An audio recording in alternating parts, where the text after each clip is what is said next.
이강민의 잡지사 10월호 8번째 페이지. 2023년의 마지막 청취율 조사, 그 시작을 원소 이야기로 해보겠습니다. 숭실사이버대 환경안전공학과 교수로도 활동하고 계신 곽재식 작가와 함께합니다. 어서 오세요. 안녕하세요, 곽재식입니다.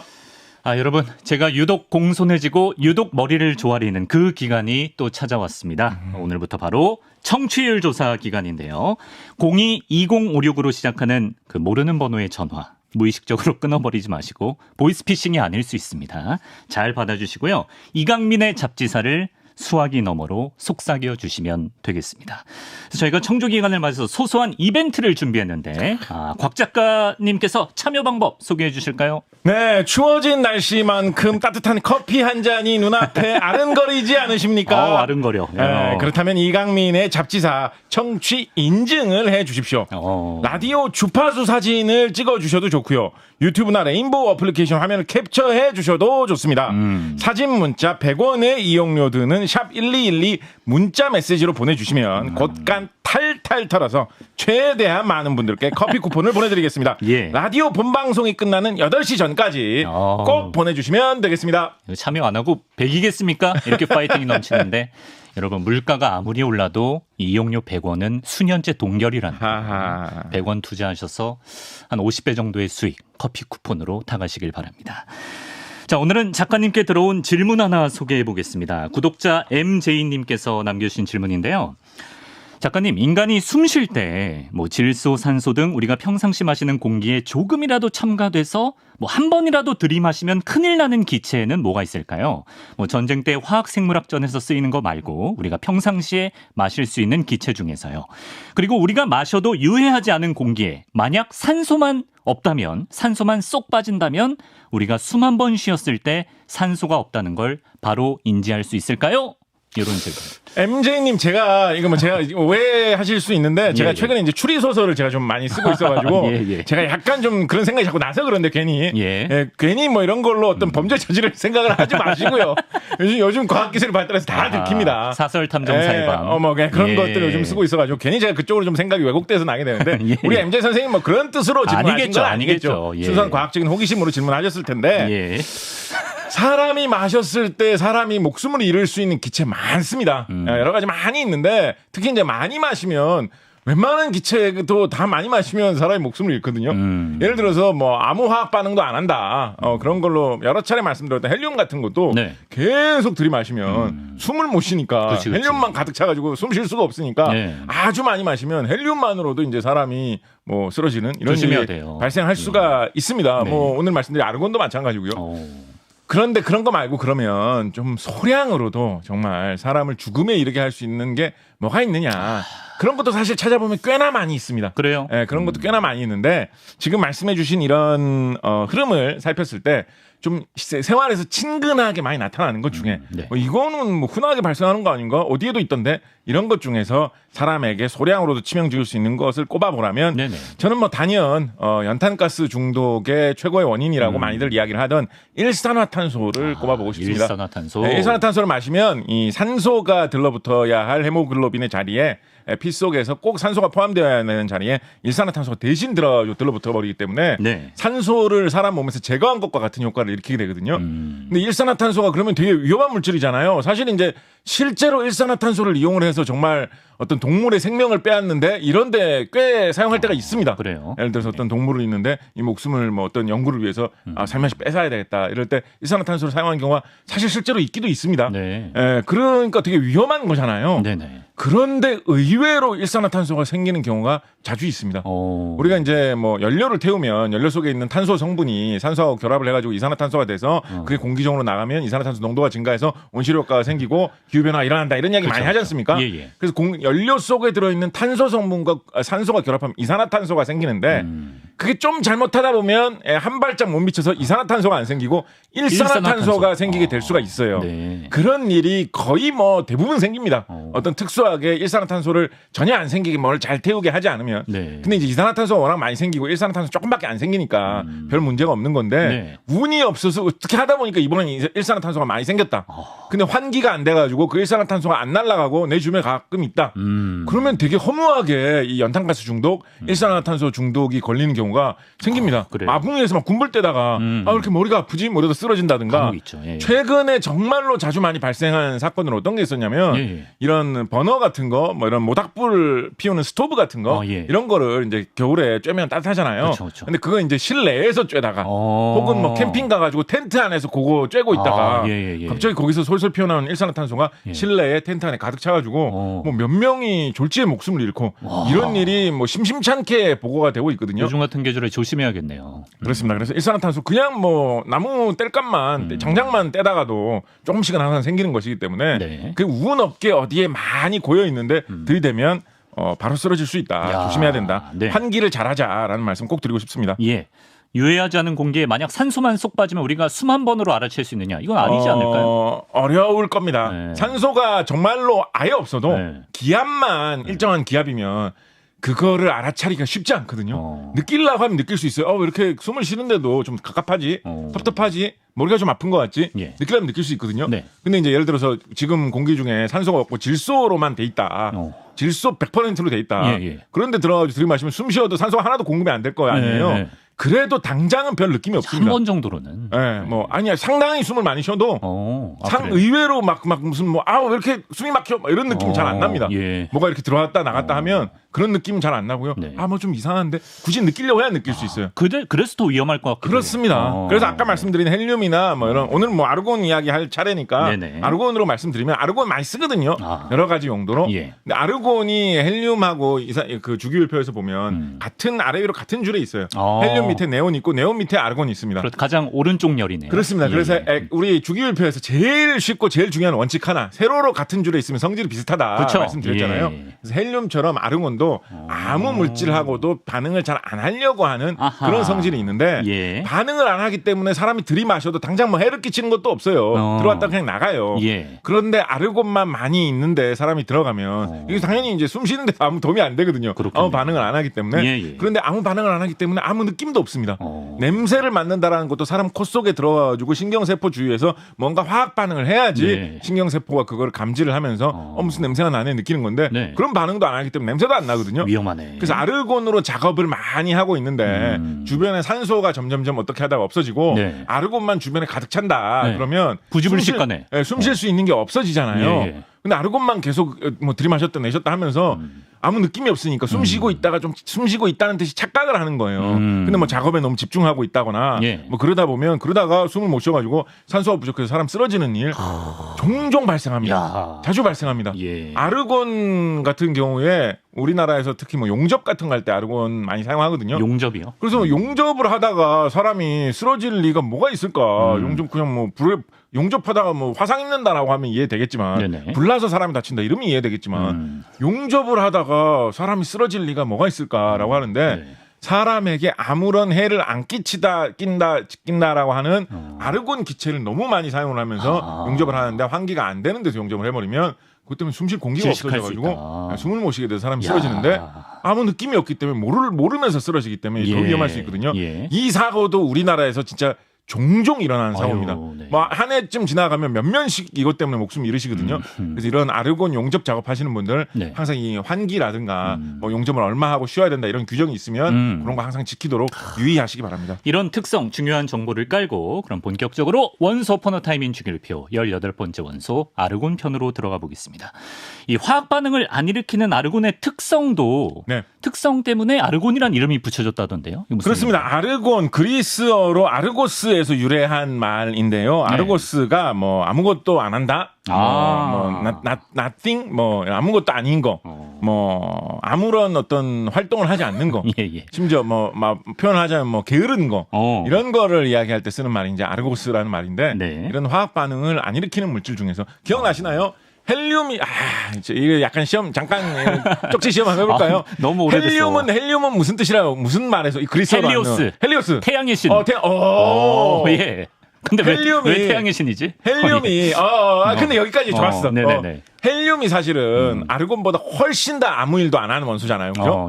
근데 헬륨을 그럼 아르곤이라고 부르는 게 더 적당하잖아요. 헬륨이 진짜 절대 아무 일도 안 하거든요. 헬륨은 그런 거니까 그거를 아르곤이라고 부르는 게 더 적당하잖아요. 그러네요. 근데 헬륨은 왜 아르곤이라는 이름이 붙지 못하고 아르곤이라는 이름이 붙었을까? 헬륨은 아까 말씀하신 대로 태양이라는 뜻, 헬리오스라는 뜻에서 왔어요. 왜냐? 네. 지구상에서는 그런 물질을 못 찾았어. 태양을 관찰하다가 태양 빛을 분석을 하면서 맞다. 태양에는 지구상에 없는 물질이 있다. 맞다. 그걸 헬륨이라고 부르자. 헬리오스 외의 물질, 태양의 물질이라고 부르자. 라고 해서 헬륨이라는 이름은 지구에는 없고 지구에 정말 별로 없어서 헬륨이 귀하다 그런 말씀 드린 거 기억나시죠? 페이크 풍선 쓰고. 그럼 기억나시죠? 헬륨은 지구에 잘 없어요. 그래서 나중에 태양을 관찰하다가 발견했고 지구에는 극소량만 있다는 거를 나중에 알아냈거든요. 지구에 있는 물질들 중에서 지구에 좀 흔하게 있는 물질들 중에서 헬륨하고 성질이 비슷한 반응을 안 하는 기체는 단연 이 아르고스의 말이 어울리는 물질 이게 넉넉하고 흔하기 때문에 이 물질이 게으른 놈으로 찍혔어요. 아무것도 안 한다는 눈에 한마디로 말해서 눈에 띄어서 더 게으른 것도 있는데 근데 걔는 저 멀리 태양이 있어. 그래서 뭐 잘 모르겠어. 근데 내 주변에 자꾸 알짱알짱 왔다 갔다 보이는 애가 좀 억울하네. 하나 있는데 걔 진짜 게으른 것 같아. 사실 더 게으른 애도 있지만 게으름 아르고스. 걔가 아르곤이 되었다라고 보시면 되겠습니다. 네, 아르곤이 그렇게 우리 주변에 흔하면 뭐 만들거나 이렇게 뭐 파는 것도 쉽게 할 수 있겠네요. 그렇습니다. 아르곤이 그러면 흔하다는 게 어디에 있을까요? 어디에? 공기 중에 있겠죠. 공기 중에 있습니다. 공기 중에. 공기 중에 대충 한 몇 퍼센트 정도 아르곤일까요? 아르곤 대충 흔하니까 한 3% 봅니다. 3%? 그 정도면 뭐 대충 저는 맞췄다고 생각합니다. 3%. 뭐길래? 3%면 사실은 3%보다는 적습니다. 한 뭐 1%, 뭐 1%보다 좀 작다 그 정도 보는데 그 정도만 해도 어마어마하게 많은 거죠. 우리가 공기 중에 이산화탄소가 많다. 그것 때문에 걱정이다. 많이 이야기를 하고 지구상에 있는 모든 식물들은 공기 중에 있는 이산화탄소를 빨아들여서 그걸로 광합성해가지고 먹고 살잖아요. 이산화탄소가 공기 중에 많아서 걱정이에요. 그런데 이산화탄소가 공기 중에 0.04%밖에 안 되거든요. 그렇구나. 그중 0.04% 많은 거예요. 공기 중에 있는 것 치고. 많은 거예요. 그런데 아르곤은 거의 뭐 1% 가까이 있으니까 굉장히 많은 거다. 대충 바다에 소금 들어있는 양이 뭐 한 3%, 4% 이 정도 보면 대충 뭐 그 정도 되거든요. 그러니까 뭐 그거에 한 뭐 3분의 1 이 정도 되는 거예요. 그러니까 바다에 소금 들어있는 느낌으로 공기 중에는 아르곤이 들어있다라고 보시면 되겠습니다. 그래서 이제 우리나라에서 가끔 이제 그런 모르겠습니다. 그 일 자체가 힘드니까 그런 생각을 이제 나이가 들어서는 안 하게 되는데 저는 어릴 때 그 염전 같은 거를 보고 아니 저런 공짜 장사가 있나? 왜냐면 딴 거는 다 막 씨를 뿌리고 막 잘 막 기르고 해야지 뭔가 물건이 생기고 아니면 뭐 석탄 같은 거 캐러 가면 뭐 땅 속에 좋은 자리를 잡아가지고 열심히 막 탄을 캐고 해야지 팔 게 생기는데 염전은 바닷물만 퍼다 넣은 다음에 말리면 그냥 소금이 계속 나오니까 물론 힘든 과정도 있지만 사실은 그게 엄청 힘들죠. 그 단가를 맞춰가지고 그걸 하려면 힘들기 때문에 염전일만큼 힘든 게 없는데 어릴 때 못 모르고 생각하다가 저렇게 공짜로 뭘 팔아먹을 수 있는 장사가 있나? 무한정 있는 바닷물에서 소금을 만들어서 팔다니 대단하네 막 이런 식으로 저는 생각을 했었는데 아르곤 만드는 장사가 딱 이런 느낌입니다. 그래요? 아르곤 만드는 회사 우리나라에도 아르곤 만드는 회사들이 좀 있습니다. 우리나라에 아르곤 만드는 회사들이 어떤 식으로 아르곤 만들어서 파냐면 그냥 공기를 뽑아다가 거기서 잘 걸러가지고 아르곤만 이렇게 뽑아가지고 사쇼 이러면서 비싼 값에 아르곤 팔거든요. 그래요? 그래서 원재료가 드는 게 공기입니다. 공기.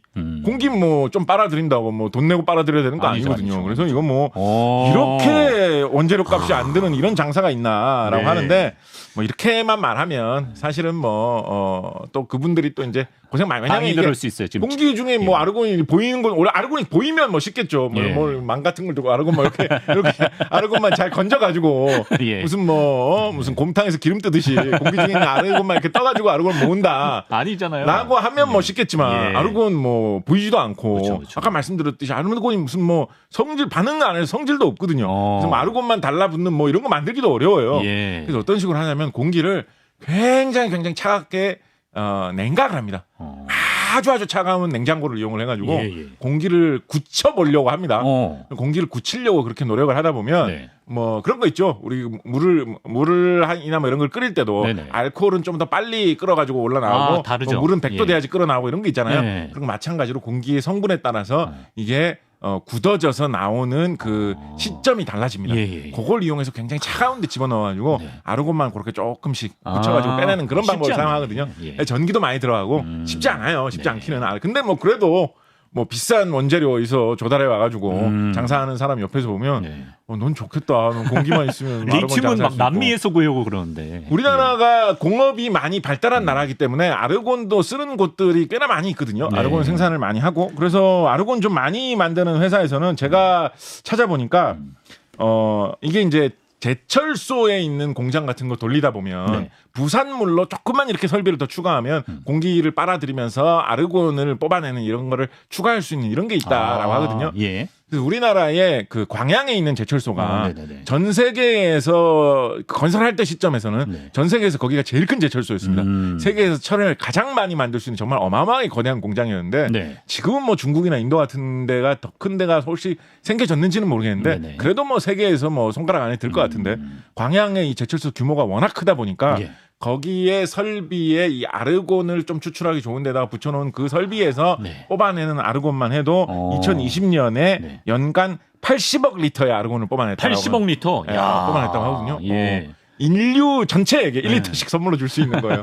1리터짜리 병에다가 예. 500cc짜리 크리스마스 선물처럼. 생수병 2개에다가 예. 아르곤 꽉꽉 채워가지고 광양에서 온 특산품입니다. 광양 아르곤 뭐 좀 보시죠. 이렇게 해서 나눠줄 수 있는 어마어마한 양을 네. 공기 중에서 만들어가지고 야. 판매를 했다라고 볼 수 있겠습니다. 실제로 작년에 포스코에서 아르곤 생산 설비를 증설했다는 기사가 있네요. 예, 그렇고요.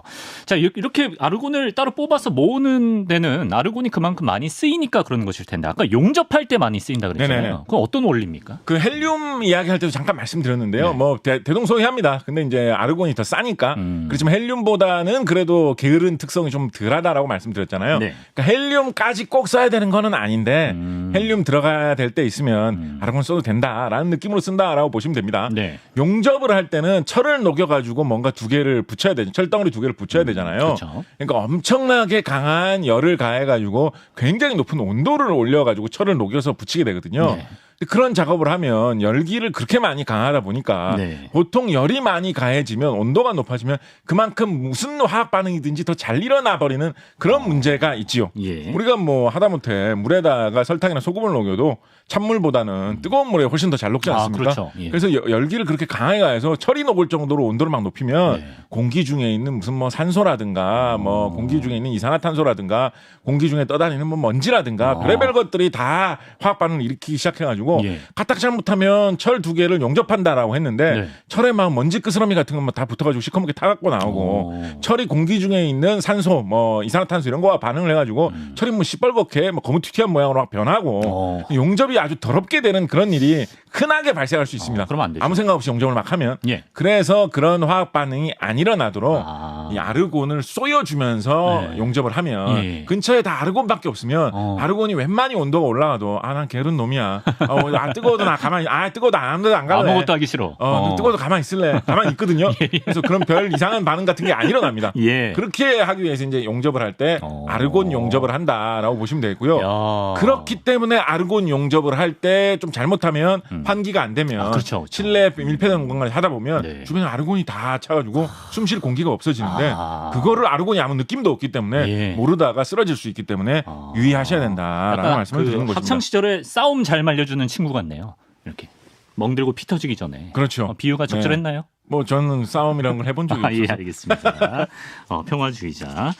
이건 무슨 얘기입니까, 작가님? 아르곤을 통해서 돌의 나이를 알 수 있다고요? 요거 진짜 기막힌 이야기인데. 이거 기막힌 이야기인데. 예. 근데 일단 분량 시간이 지금 너무 많이 이거 짧게 얘기할게요. 아니야, 예. 대부분 이제 여러 가지 고고학적으로 발굴된 유물이나 네. 이런 걸 캐내면 그거의 연대를 측정하는 거, 그다음에 뭐 화석을 캐냈을 때 화석의 연대를 측정하는 방식들이 비슷한 것들이 많은데 방사능 물질이 있으면 네. 방사능 물질이라는 게 어떤 거냐면 어떤 물질이 가만히 있으면 일정한 비율로 방사능을 뿜어내고 뭐 사람이 옆에서 방사선 맞으면 안 좋겠죠. 방사선을 뿜어내고 자기는 뭔가 딴 물질로 바뀌는 게 방사능 물질이거든요. 네. 대부분 그렇습니다. 예. 그래서 그 원래 물질의 양하고 바뀌어서 딴 물질로 방사선을 일정하게 내뿜으면서 바뀐 물질의 비율이 어느 정도인지를 알면 어느 정도의 시간이 흐른지를 유추를 할 수가 있는 거예요. 네네. 원래 물질만 거의 있고 바뀐 물질은 별로 없다. 아직 방사선을 내뿜으면서 변한 지 얼마 안 된 거죠. 네. 아직은 어린 놈이죠. 최근 거. 원래 물질 거의 다 없어졌고 바뀐 물질만 가득하다. 그럼 긴 시간 동안 방사선을 다 내뿜으면서 그쵸. 거의 다 달았다라는 뜻이잖아요. 예, 예. 이건 오랜 시간이 지났다라는 거거든요. 네. 돌 같은 경우에는 돌 속에 들어있는 포타슘 성분, 칼륨이라고 하는 성분 중에 이렇게 방사선을 내뿜고 아르곤으로 변하는 것들이 꽤나 많이 있습니다. 포타슘이 아르곤으로. 그렇습니다. 그래서 그 포타슘과 아르곤의 비율을 측정을 하면 이게 언제 생긴 돌인지 알아낼 수 있는 경우가 꽤 있어요. 그래서 이제 뭐 그런 거 뭐 하잖아요. 뭐 제주도가 화산 폭발이 언제 해가지고 섬이 뭐 몇십만 년 전에 생겼다. 그쵸. 우리나라 북한산 올라가 보셨습니까? 북한산 올라가 보셨으면 꼭대기에 이렇게 큰 바위가 막 있어가지고 되게 멋있게 생겼잖아요. 암벽 등반 하시는 분도 많고. 그게 다 용암이 굳어가지고 마그마가 굳어가지고 생긴 거대한 바위거든요. 북한산도요? 북한산 대표적인 마그마가 굳어서 생긴 화가암으로 생긴 바위가 봉우리에 드러난 겁니다. 과학자들 궁금하잖아요. 언제 이게 뜨거운 적이 있었을까? 도대체 이 거대한 바위 덩어리가 뜨거운 그 마그마 덩어리인 때는 도대체 언제였을까? 언제 굳어가지고 이런 게 됐을까? 이런 거 측정할 때 유용하게 사용할 수 있는 수단이 돌 속에 포타슘과 아르곤의 비율을 잘 측정을 해가지고 얼마나 아르곤이 많이 남았는지 적게 남았는지 그거를 보면 이게 생긴 다음에 시간이 얼마나 흘렀는지를 알 수가 있다. 아르곤 비율이 높을수록 오래된 돌이네요. 그렇습니다. 신기하다. 잠깐 주기율표를 다시 한번 봐보겠습니다. 그러니까 주기율표에서 가장 오른쪽 열을 보시면 이제 아르곤 바로 위에 네온이 있어요. 네온. 네네. 이제 도시의 불을 밝힌 네온처럼 아르곤도 한때는 세상이 밝아지는데 크게 일조했던 원소라고요. 조금 다릅니다. 조금이 아니라 많이 다릅니다. 뭔가 밝아지는데 일조했다라는 건 뭐 비슷한데. 근데 이제 사실은 약간은 조금은 껴 맞추신 것 같은데. 네온이 사실은 진짜로 이렇게 조명용으로는 많이 쓰지 않잖아요. 어머니, 저 집에서 공부 좀 열심히 하게 네온 사인 하나 달아주세요. 이렇게 안 하잖아요. 안 하죠. 간판에 쓰이죠. 독서실 총무님, 독서실 왜 이렇게 침침해요? 어둡잖아요. 네온 사인 좀 달아주세요. 이렇게 안 하잖아요. 쫓겨나죠. 네온 사인은 밝히는 용도는 사실은 그렇진 않아요. 네네. 아르곤도 네온사인 비슷하게 만들 수 있긴 있어요. 그런 간판용 조명으로 할 수는 있긴 한데 그 용도로 사용하는 건 아니고요. 진짜 조명을 밝히는 용도로 아르곤은 굉장히 유용하게 많이 사용이 되는데 어떻게 아르곤을 활용을 하느냐. 이 용도로 아르곤 옛날에 정말 많이 썼습니다. 어떻게 보면 본격 아르곤 대량 사용 용도의 어떤 첫 번째 타자였다라고 할 수 있을 텐데요. 토머스 에디슨의 연구팀이 열심히 연구 개발을 해가지고 실용적인 전구를 처음 만들었죠. 그렇죠. 근데 전구의 원리라는 게 진짜 되게 어떻게 보면 허무한 게 철 같은 거를 이렇게 달구면 시뻘겋게 빛이 나잖아요. 빨개지잖아요. 그죠? 그거를 진짜 마구잡이로 극단적으로 하는 거예요. 그 백열 전구, 에디슨이 만든 그 옛날식 전구, 그 만지면 뜨거워지는 거 있죠. 동그랗게 생겨가지고. 있죠. 옛날 전구, 노란 빛 나는 거, 아니면 흰빛 나는 거, 뜨거운 거. 그거 같은 경우에 그냥 안에 있는 필라멘트에 전기를 막 드립다 흘려가지고 그럼 필라멘트가 엄청 뜨거워지겠죠? 그렇죠. 그럼 뻘겋게 되겠죠? 더 전기 더 많이 하면 그러다가 이제 빛이 환하게 날 정도가 되는 거거든요. 그래서 필라멘트가 엄청 뜨거워집니다. 그렇기 때문에 이제 전 필라멘트에서 한참 떨어진 전구 겉면을 만져봐도 이건 뭐 만지면 안 되죠. 뜨거워요. 만지지 말라고 하죠. 그죠? 엄청 뜨겁고 위험할 정도가 되죠. 그 정도의 막강한 열을 내는 건데 아까 그 용접할 때하고 같은 문제가 생기는 거예요. 이렇게 열이 높아지기 때문에 공기 중에서 그거를 실험을 하면 그냥 필라멘트 자체가 공기 중에 있는 산소와 화학 반응을 해버리면서 타버리는 거예요. 너무 온도가 높다 보니까. 그래서 빛난다 야 하는데 바로 타서 그냥 끊어져서 없어져 버리는 거예요. 그래서 토마스 에디슨 연구팀이 정말 골치 아프다고 생각을 했죠. 야, 이것만 있으면 우리가 전기라는 걸 이용해서 사람들에게 밤을 없애주는 세상의 문명의 전환을 가져오는 밤 되면 다 이제 사람들이 자야 된다고 하는 그 관념을 타파해 줄 수 있는 전 세계 모든 도시들마다 나이트클럽이라는 걸 만들어 줄 수 있는 그 기술을 우리가 창시할 수 있을 것 같은데 이거 어떡하냐. 이거 오래 가지를 않는다. 온도가 올라가니까 타버리네. 이제 에디슨이 그때 당시 회사 사장님이었으니까 수많은 직원들을 닥달했겠죠. 이거 어떻게든지 해결해봐라. 못 찾아와. 그래서 초창기에 어떤 용도를 어떤 기술을 개발했느냐. 어차피 그런 생각 안 해보셨어요? 전구라는 게 어차피 필라멘트에서 빛이 나는 거잖아요. 그런데 그 유리로 왜 씌워놨죠, 굳이? 그러네. 굳이 유리로 씌워놓을 필요가 뭐 있어요? 불꽃이 튀나? 그러니까 아니 뭐 튀는 게 문제면 그냥 철망 같은 걸로 조금 이렇게 막아놓고 건드리지 마세요 이렇게만 해도 되잖아요. 더 싸게 만들면 왜 굳이 유리 관으로 이렇게 덮어놨을까요? 왜 그럴까요? 가장 큰 이유가 뭐였냐면 에디슨이 처음 전구를 만들었을 때 유리관으로 그렇게 필라멘트 주위를 감싼 다음에 그 안에서 화학 반응이 안 일어나도록 공기를 뽑아버렸습니다. 진공 상태 안에 아무것도 없게 공기를 다 뽑아서 진공 상태처럼 만들어버렸어요. 산소도 없고 질소도 없고 아무것도 없고 온도가 아무리 높이 올라가지고 필라멘트가 화학 반응을 일으켜가지고 땀 물질로 변해버리면서 없어지려고 해도 아무것도 없지롱 이렇게 만들죠. 그래서 에디슨이 그 아이디어 좋은데 딴 직원 닥달해가지고 전구에서 공기를 뽑아낼 수 있는 펌프를 개발해라 너는. 그 펌프를 쓰기 좋게 너는 개량해라. 이런 거를 그러니까 에디슨이 진짜 집념이 엄청난 사람이죠. 대단해요. 이거 말이 쉽지 그거 어떻게 이거 시범적으로 전구 하나만 만들 것도 아니고 이거 수천 개 수만 개를 만들어서 판매를 하신다면서 그 일일이 그 전구에 그거 진공으로 어떻게 공기 다 뽑고 앉았냐고. 그럼 주사기로 일일이 뺄 거냐고 하는데. 그래도 그러면 그걸 빼는 기계도 만들어. 이런 식으로 한 거예요. 사장님. 예. 그거를 공기를 빼는 기계 진짜로 그렇게 했어요. 그렇게 해가지고 에디슨이 처음으로 전구를 만들어내가지고 성공을 시켰거든요. 효과가 있었어요. 네. 그래서 그게 이제 성공한 제품이 된 겁니다. 예. 근데 그렇게 제품이 판매하면서 뭐 에디슨도 나중에 이제 비슷한 생각을 했을 텐데 장사를 하면서 생각을 해보니까 그 유리가 그렇게 튼튼한 것도 아닌데 거기서 그 공기를 다 빼낸다는 게 힘든 거예요. 잘못하면 유리 막 파삭하면서 깨지고. 그리고 공기 구멍을 넣어가지고 그 다 안에 있는 공기를 빼내고 나면 구멍을 내가지고 안에 있는 공기를 다 빼내고 나면 그 유리를 또 땜질해가지고 막아야 되잖아요. 그러네. 그것도 되게 귀찮은 또 들어가기 거예요. 전에 잽싸게 막아야 돼. 그러니까 그치. 열심히 공기를 다 빼놓고 잽싸게 막아야 되는데 막을 때 또 실수하면 또 깨지겠죠. 그러니까 이게 너무 귀찮은 거야. 이 단가가 높이 올라가고 그래서 고민하다가 힘들게 굳이 빼려고 하지 말고 공기가 아니라 반응하지 않는 물질을 안에 채워넣으면 될 거 아니냐. 그래서 이제 생각을 했겠죠. 헬륨으로 채워넣을까? 헬륨 너무 없잖아요. 너무 비싸요. 귀해요. 그럼 만만한 거 공기 중에 흔한 건 뭐야? 염전에서 소금 나듯이 공기 중에 흔한 건 뭐야? 게으른 놈. 아르곤이 흔합니다. 그래서 이제 아르곤 그때는 포스코가 없었지만 광양 같은데 전화를 하면 80리터씩 만든다는데 좀 보내주쇼라고 한 다음에 아르곤을 전구에다가 주입을 하면 아무리 온도가 올라가도 아무 반응도 안 일어나기 때문에 오랫동안 타지 않고 빛을 안전하게 계속 잘 내게 되죠. 그래서 아까 막 잠깐 장난처럼 말씀드렸는데 진짜 진지한 이야기입니다.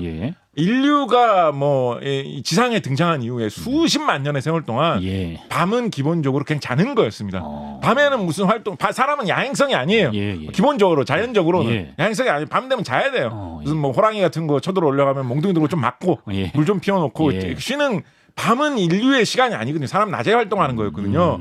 전구가 개발되면서 문명이 완전히 바뀌었죠. 그렇죠. 무슨 나이트 라이프 이런 말도 생기고 저녁에 우리가 듣는 아주 귀중한 프로그램인 잡지사 같은 이런 프로그램을 저녁 시간을 즐기면서 듣는 이런 문화도 생기고 텔레비전을 본다, 게임을 하면서 밤을 지새운다. 밤이라는 시간을 사람이 정복하게 된 것.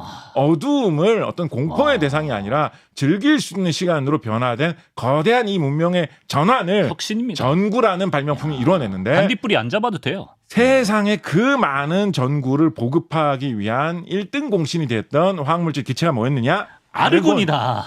게으름이라는 물질인데 아무것도 안 하긴 뭘 하네. 사람을 밤새도록 일할 수 있게 해준 물질이 게으름의 아이콘 아르곤이라는 것입니다. 또 밤새도록 일할 수 있게 해주셨다고 하니까 약간 조금 원망스럽기도 하고 놀아도 되고요. 놀 수도 있고요. 뭐든 할 수 있지 않습니까? 네네. 우리가. 그렇습니다.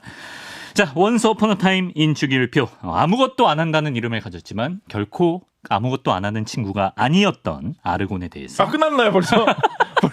이 얘기 안 들으면 섭섭하죠. 그 하나만. 아르곤하고 우리 헬륨 할 때 네온 할 때도 비슷한 얘기 했는데 절대 반응을 안 하는 이런 아르곤 같은 물질하고 반응을 정말 잘하는 플로린 같은 물질하고 갖다 붙여놓으면 그 원소계의 모순 반응을 할까 안 할까 뭐 이런 거 있었잖아요. 아르곤 같은 경우에는 헬륨보다는 좀 약하기 때문에 플로린을 갖다 디밀면 반응을 꽤나 합니다. 플로린이 이제 가장 치트키죠. 가장 반응 잘하는 거죠. 그럼 반응 좀 합니다. 그럼 희한한 물질이 생기겠죠. 엄청 반응 잘하는 거하고 절대 반응 안 하는 거하고 두 개를 갖다 붙여놨으니까 그걸로 엑시머라는 특이한 상태를 만들어가지고 레이저를 만들 수가 있는데 이 아르곤 플루오린을 이용한 엑시머 레이저가 상당히 성능이 좋아서 광범위하게 많이 사용되고요. 라식 수술, 라섹 수술 이런 거 하신 분 계시면 그런 거 할 때 쓰는 레이저도 이 아르곤 플루오린 엑시머 레이저인 경우가 많아서 혹시 그런 수술 때문에 눈이 좋아지신 분이 계시면 그러신가요? 다시 나빠졌어요. 그런가요? 그 아르곤 덕분에 이 눈빛, 나의 시력 갖게 되었다 보시면 되겠습니다. 아르곤아 고마워 한번 되뇌이면서 오늘 시간 마칩니다. 곽재식 작가 오늘도 말씀 고맙습니다. 감사합니다.